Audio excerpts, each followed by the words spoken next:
গুমের 2 মামলায় সেনা কর্মকর্তাদের বিরুদ্ধে অভিযোগ গঠনের শুনানি 3 এবং 7 ডিসেম্বর। হাসিনার স্টেট ডিফেন্স নিযুক্ত হলেন পান্না। ভূমিকম্পে আতঙ্কে বন্ধ হওয়ার পর হল ছাড়ছেন ঢাকা বিশ্ববিদ্যালয়ের শিক্ষার্থীরা। প্রশাসনের সিদ্ধান্তের প্রশংসা। এবং ভোটের সময় আইনশৃঙ্খলা পরিস্থিতি 3 ভাগে নিয়ন্ত্রিত হবে বললেন ইসি সচিব। আস্থা ফেরাতে প্রচারণায় গুরুত্ব দেওয়ার আহ্বান কমনওয়েলথে।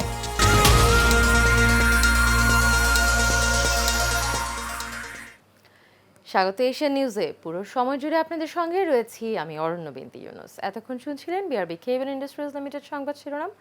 চলে যাচ্ছি বিস্তারিত সংবাদে। গুম এবং নির্যাতনের ঘটনায় মানবতা বিরোধী অপরাধের 2 মামলায় অভিযোগ গঠনের শুনানির দিন নির্ধারণ করেছেন আন্তর্জাতিক অপরাধ ট্রাইব্যুনাল। 2 মামলার একটির অভিযোগ গঠনের শুনানি 3 ডিসেম্বর এবং অন্যটির 7 ডিসেম্বর। বিচারপতি মোহাম্মদ গোলাম মর্তুজা মজুমদারের নেতৃত্বে 3 সদস্যের আন্তর্জাতিক অপরাধ ট্রাইব্যুনাল 1 এই দিন ধার্য করেন। এদিকে আন্তর্জাতিক অপরাধ ট্রাইব্যুনালে শেখ হাসিনার বিরুদ্ধে গুমের মামলায় স্টেট ডিফেন্স হিসেবে নিযুক্ত হয়েছেন আইনজীবী জেড.আই. খান পান্না। ওয়ালেদ সিদ্দিকীর রিপোর্ট। রোববার সকালে আন্তর্জাতিক অপরাধ ট্রাইব্যুনালে হাজির করা হয় গুমের মামলায় অভিযুক্ত 13 সেনা কর্মকর্তাকে। এদিন সেনা সদরে অবস্থিত সাব জেল থেকে ভার্চুয়ালি হাজিরার সুবিধা চেয়ে আবেদন করেন সেনা কর্মকর্তাদের আইনজীবীরা। এ সময় ট্রাইব্যুনাল বলেন, সাবেক প্রধান বিচারপতি, সাবেক মন্ত্রীরা সশরীরে আদালতে হাজিরা দিচ্ছেন। আইন সবার জন্যই সমান, বিষয়টি মনে করিয়ে দেন ট্রাইব্যুনালের চেয়ারম্যান। তারা ভার্চুয়ালি হাজিরা দিতে চেয়েছেন। আদালত কমেন্ট করেছেন যে আইন সবার জন্যই সমানভাবে প্রযোজ্য হবে। যেহেতু বাংলাদেশের সাবেক প্রধান বিচারপতি কারাগারে আছেন, তাকে কোর্টে অ্যাটেন্ড করতে হয় ফিজিক্যালি। অ্যাপেলেট ডিভিশনের বিচারক, সিনিয়র মন্ত্রী, বিভিন্ন পর্যায়ের মানুষ যারা আসামি হয়েছেন তারা রেগুলারলি আদালতে সশরীরে হাজিরা দেন। সুতরাং এখানে ডিফারেন্ট কোনো ঘটনা ঘটেনি, যে কারণে অন্য কোনো বিশেষ বিবেচনায় কাউকে ভার্চুয়ালি হাজিরা দেওয়ার বিষয়টা অ্যালাউ করতে হবে, এই বিষয়টা আদালত প্রয়োজন মনে করেন না। পরে এই 2 মামলার অভিযোগ গঠনের শুনানির জন্য 3 ও 7 ডিসেম্বর দিন ধার্য করেন ট্রাইব্যুনাল। শেখ হাসিনা সহ পলাতক আসামিদের জন্য নিয়োগ দেওয়া হয় রাষ্ট্রনিযুক্ত আইনজীবী। হাসিনার আইনজীবী হিসাবে নিয়োগ পান আলোচিত আইনজীবী জেড.আই. খান পান্না। আমি একজন ফ্রিডম ফাইটার। 71-এর যুদ্ধ করছি আমি বঙ্গবন্ধুর নেতৃত্বে, তার আহ্বানে পাকিস্তান হানাবাহিনীর বিরুদ্ধে। তো তার কন্যা উইদাউট প্রপার ডিফেন্স, আগেরটাও প্রপার ডিফেন্স ছিল, আমি কাউকে ছোট করতেছি না, আমার কাছে মনে হয়েছে যে তাকে আরও প্রপার ওয়েতে ডিফেন্স দেওয়া দরকার। দ্যাটস ওয়াই আমি স্টেট ডিফেন্সের আমি বলছিলাম প্রথমে যে on behalf of Sheikh Hasina, তো বলছে যে এটা তো আপনি পারেন না বিকজ শি ইজ ফিউজিটিভ। তো আমি তখন বলছি যে ওকে, প্রসিকিউশন এসে বললো যে স্টেট ডিফেন্স হিসাবে আমার কোনো আপত্তি নাই। চিফ প্রসিকিউটর তাজুল ইসলাম বলেন, গুমের মামলার তদন্ত করতে গিয়ে তাদের মনে হয়েছে বাংলাদেশে সবচেয়ে বেশি অপরাধ করেছেন সাবেক সেনা কর্মকর্তা জিয়াউল আহসান। এই যে আসামি জিয়াউল হাসান, তার বিরুদ্ধে সোফার যে সমস্ত এভিডেন্স এসছে তদন্ত সংস্থার মাধ্যমে, আমরা যেটা জানি যে তিনি শত শত মানুষকে গুম করে হত্যা করেছেন, তাদেরকে পেট কেটে নদী নালায় খালে বিলে তাদের লাশকে ফেলে দিয়েছেন। এই জাতীয় অসম্ভব শক্তিশালী এভিডেন্স আমাদের কাছে আছে। এরকম একটা দুর্ধর্ষ খুনি বা দুর্ধর্ষ যে আসামি, যার বিরুদ্ধে এত খুনের অভিযোগ আছে, গুমের অভিযোগ আছে, তার ব্যাপারটা তদন্ত সংস্থাকে তার মতো করেই ডিল করতে দিতে হবে। আইন অনুযায়ী তাকে জিজ্ঞাসাবাদ করা, তথ্য উদ্ঘাটনের জন্য যা প্রয়োজন তদন্ত সংস্থায়, সেগুলো এগুলো করতে দিতে হবে। কারণ বাংলাদেশের সবচাইতে আমি বলবো যে ব্যক্তি হিসাবে, একক ব্যক্তি হিসাবে সবচাইতে বেশি সংখ্যক অপরাধের সাথে তার সম্পৃক্ততা পাওয়া গিয়েছে বলে আমরা জানতে পেরেছি। শুনানিকে ঘিরে ট্রাইব্যুনালে মোতায়েন ছিল RAB, police, BGB. Waleed Siddiqui, Asian television, Dhaka. ভূমিকম্প পরবর্তী উদ্ভূত জরুরি পরিস্থিতিতে ঢাকা বিশ্ববিদ্যালয় বন্ধ ঘোষণার পর আজ সকাল থেকেই হল ছাড়তে শুরু করেছেন শিক্ষার্থীরা। সকাল থেকে প্রয়োজনীয় জিনিসপত্র নিয়ে বিভিন্ন হলে শিক্ষার্থীদের হল ত্যাগ করতে দেখা গেছে। ভূমিকম্প আতঙ্কের পর বিশ্ববিদ্যালয়ের প্রশাসনের এমন সিদ্ধান্তকে স্বাগত জানিয়েছেন শিক্ষার্থীরা। এদিকে রোকেয়া হল, ঢাকা বিশ্ববিদ্যালয়ের মহসিন হল, শহীদুল্লাহ হল সহ অধিকাংশ হল জরাজীর্ণ হয়ে আছে। নিরাপদ আবাসনের দৃশ্যমান সমাধান সহ 3 দফা দাবিতে রাতভর ভিসির বাসভবনের সামনে অবস্থান করেন ক্যাম্পাসের কয়েকজন আবাসিক শিক্ষার্থী। এর আগে ভূমিকম্প পরবর্তী উদ্ভূত জরুরি পরিস্থিতিতে আগামী 6 ডিসেম্বর পর্যন্ত বন্ধ ঘোষণা করে ঢাকা বিশ্ববিদ্যালয় প্রশাসন।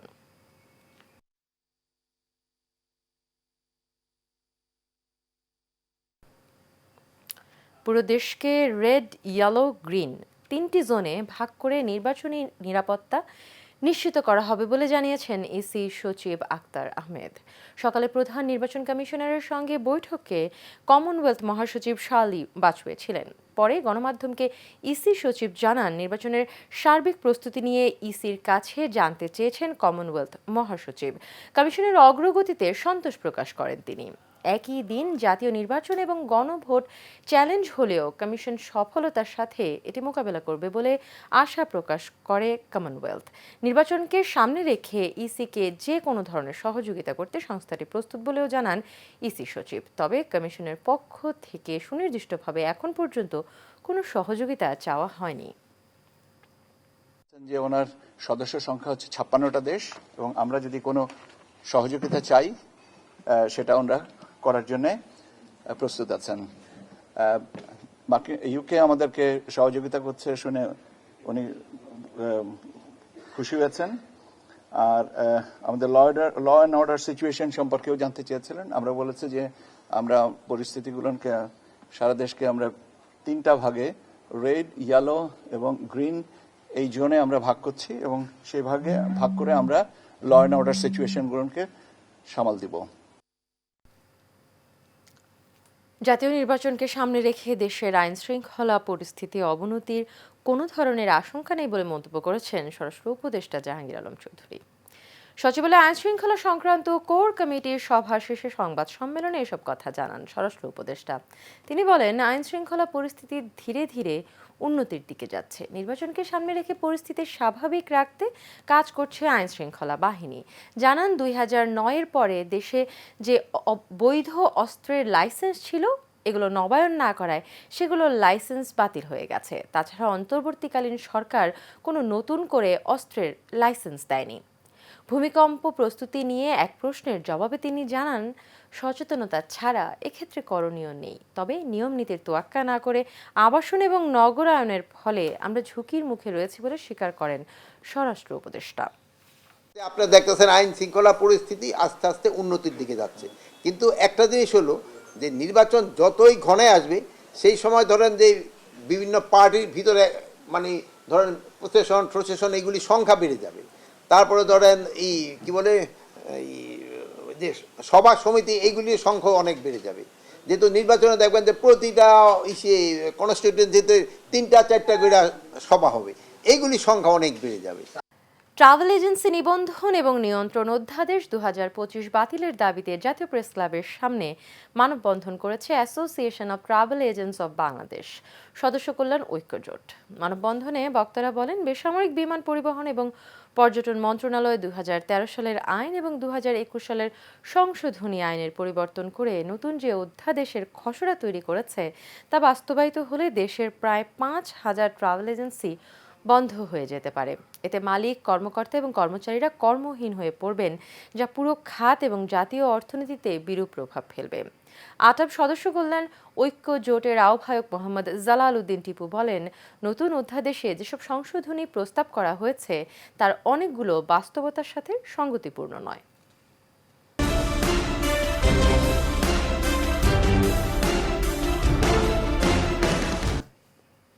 এশিয়ান নিউজে পর্যায়ে থাকছে সারা বাংলা সংবাদ।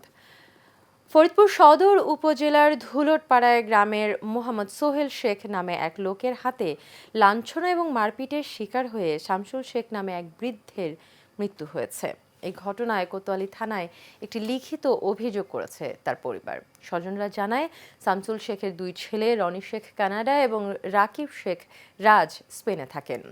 পাওনা টাকা দেওয়ার পরও অতিরিক্ত আরও 6 লাখ টাকা দাবি করে নাজমুল হাসান।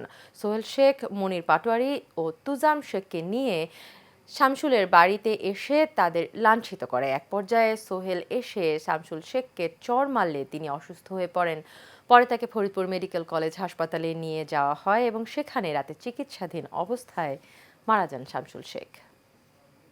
না, শুনেছি আজলপাড়া থেকে কিছু লোক আইছে, 4 জন লোক আইসা তাকে আইসা মারধর করছে, কথা কাটাকাটি হয়েছে। ওই কয়েকজন লোক টাকা পাইতো, তারা বাড়ির পাড়ায় ছিল। বাড়ির পাড়া আসার পরে কথা কাটাকাটির এক পর্যায়ে তার গায়ে হাত দেয় এবং হাত দেওয়ার পরে সে অসুস্থ হয়। পরে হাসপাতালে নেয়, হাসপাতালে নেওয়ার পর সে মারা যায়। আমার বাবা এক পর্যায়ে তাদের অতিরিক্ত অর্থ পরিশোধ করতে, অতিরিক্ত অর্থ দিতে রাজি না হলে সোহেল আমার বাবাকে হত্যার উদ্দেশ্যে মারধর করেন।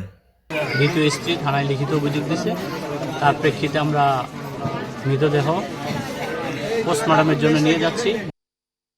ঢাকা 10 নির্বাচনী এলাকায় সোশ্যাল ডেমোক্রেটিক পার্টি বিএনপি সহ যুগপৎ আন্দোলনের শরিক এবং জোটের প্রার্থী আবুল কালাম আজাদ হাজারীবাগ টালি অফিস মোড় থেকে ঝাউচর লাইফ অ্যান্ড কেয়ার হাসপাতাল পর্যন্ত রাষ্ট্র কাঠামো মেরামতের 31 দফা বাস্তবায়ন এবং নির্বাচনী প্রচারণা মিছিল করেছেন। মিছিলে ঢাকা 10-এর জোটের প্রার্থী আবুল কালাম আজাদ বলেন, নির্বাচনকে সামনে রেখে ষড়যন্ত্র চলছে। দীর্ঘ 16 বছর আমরা অনেক স্বৈরাচারের শিকার হয়েছি। আমাদের মিথ্যা মামলা হামলার শিকার হতে হয়েছে। স্বৈরাচার সরকার পতনের জন্য আমরাও বিএনপির সাথে ঐক্যবদ্ধ হয়ে কাজ করেছি। দেশে কোনো রকম স্বৈরাচারের আবির্ভাব না ঘটে, তাই সকলকে ঐক্যবদ্ধ হয়ে দেশের স্বার্থে কাজ করে যেতে হবে। এবারে বাণিজ্য সংবাদ।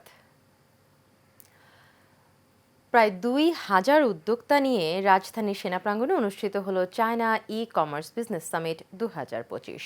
এআরসি ইন্টারন্যাশনালের উদ্যোগে এই সামিটের আয়োজন করা হয়। এতে প্রধান অতিথির বক্তব্যে বাণিজ্য মন্ত্রণালয়ের যুগ্ম সচিব বেলাল হোসেন খান জানান, চীনের প্রযুক্তিগত সহায়তা নিয়ে বাংলাদেশের ডিজিটাল অর্থনীতিকে আন্তর্জাতিক বাজারে প্রবেশ এবং কর্মপরিধি আরও সহজ করা সম্ভব। সামিটে এআরসি ইন্টারন্যাশনালের ব্যবস্থাপনা পরিচালক ইব্রাহিম হোসেন প্রিন্স জানান, চাইনিজ পণ্যের আমদানি বাড়ানো সময়োপযোগী পদক্ষেপ, যা শক্তিশালী অর্থনৈতিক এবং বিনিয়োগ অংশীদারিত্ব গঠনে সহায়ক হবে।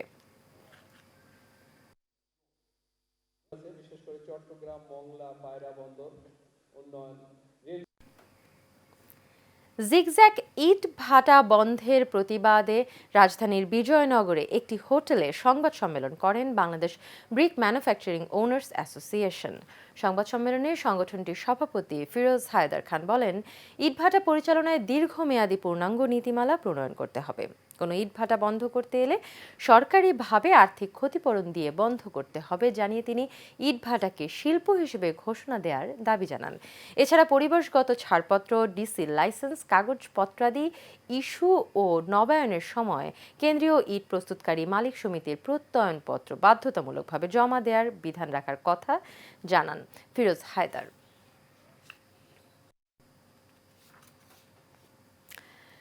বাংলাদেশে জলবায়ু পরিবর্তন মোকাবেলায় সমন্বিতভাবে কাজ করার জন্য অনেক ক্ষেত্রে সফল হয়েছে ফ্রেন্ডশিপ।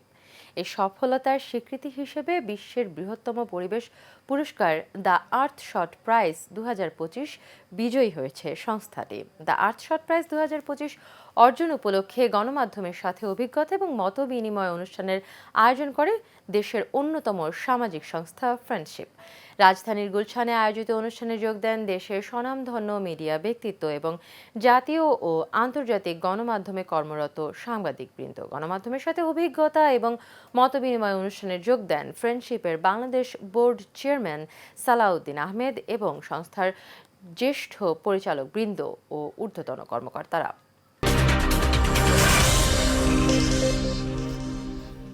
এবারে খেলার খবর। মিরপুর টেস্টে আয়ারল্যান্ডকে 217 রানে হারালো বাংলাদেশ। শেষ দিনে দ্বিতীয় ইনিংসে 6 উইকেটে 176 রান নিয়ে খেলা শুরু করে আয়ারল্যান্ড। তবে ক্রাম্পার এবং টেইল অ্যান্ডার ব্যাটারদের দৃঢ়তায় বাংলাদেশের জয় বিলম্বিত করে। এরই মাঝে প্রথম বাংলাদেশি হিসেবে টেস্টে 250 উইকেট শিকারের রেকর্ড গড়েন তাইজুল ইসলাম। শেষ পর্যন্ত 291 রানে দ্বিতীয় ইনিংসে অল আউট হয় আয়ারল্যান্ড। এর আগে জিতে প্রথম ব্যাটিং করে 276 রান সংগ্রহ করে বাংলাদেশ। জবাবে 265 রানে প্রথম ইনিংসে অল আউট হয় আইরিশরা।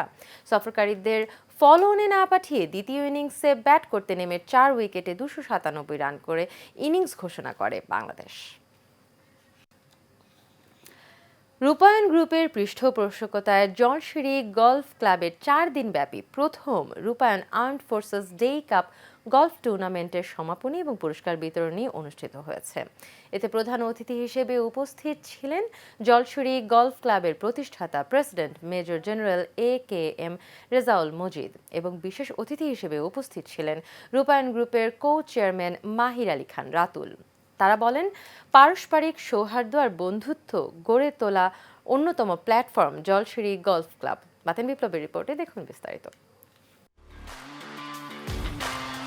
প্রাকৃতিক সবুজে ঘেরা এক অপার লীলাভূমি জলশিরি গলফ ক্লাব, যেখানে রূপায়ণ গ্রুপের পৃষ্ঠপোষকতায় অনুষ্ঠিত হল প্রথম রূপায়ণ armed forces day cup golf tournament 2025। টুর্নামেন্টে 19টি ক্যাটাগরিতে প্রায় 600 প্রতিযোগী অংশ নেন। সমাপনী অনুষ্ঠানে বিশেষ অতিথি হিসেবে উপস্থিত হয়ে রূপায়ণ গ্রুপের কো চেয়ারম্যান মাহির আলী খান রাতুল বলেন, জলশিরির অবকাঠামো এক কথায় দারুণ।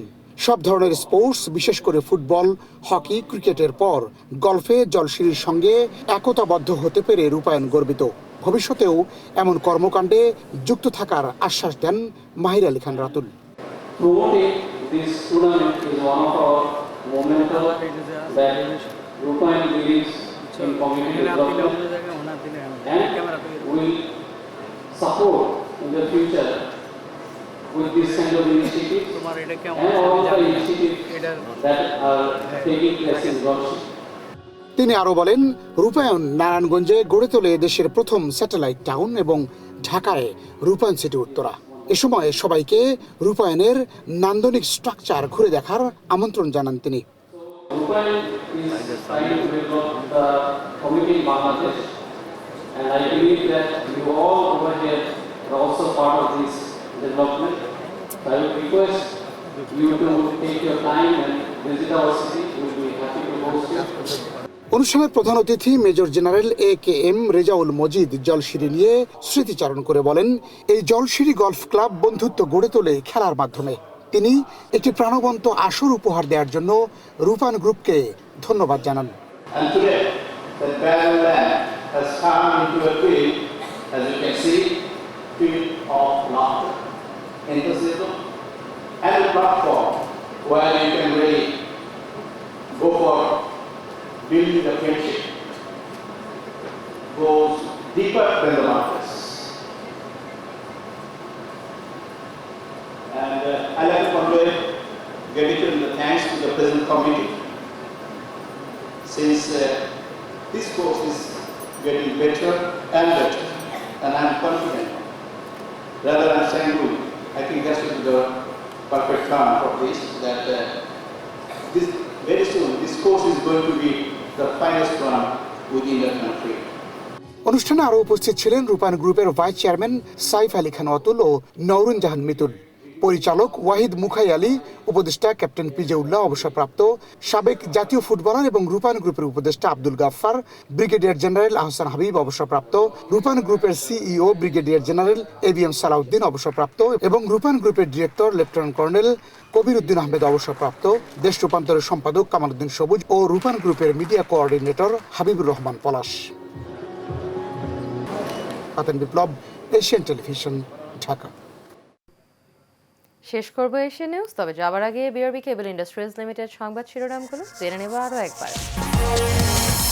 গুমের 2 মামলায় সেনা কর্মকর্তাদের বিরুদ্ধে অভিযোগ গঠনের শুনানি 3 এবং 7 ডিসেম্বর। হাসিনা স্টেট ডিফেন্স নিযুক্ত হলেন পান্না।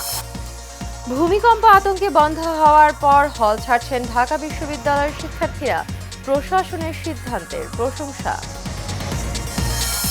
এবং ভোটের সময় আইনশৃঙ্খলা পরিস্থিতি 3 ভাগে নিয়ন্ত্রণ হবে বললেন ইসি। আস্থা ফেরাতে প্রচারণায় গুরুত্ব দেওয়ার আহ্বান কমনওয়েলথের। এশিয়া নিউজ এ পর্যন্তই। পরবর্তী সংবাদ দেখার আমন্ত্রণ রইল। এতক্ষণ সাথে থাকার জন্য সবাইকে ধন্যবাদ।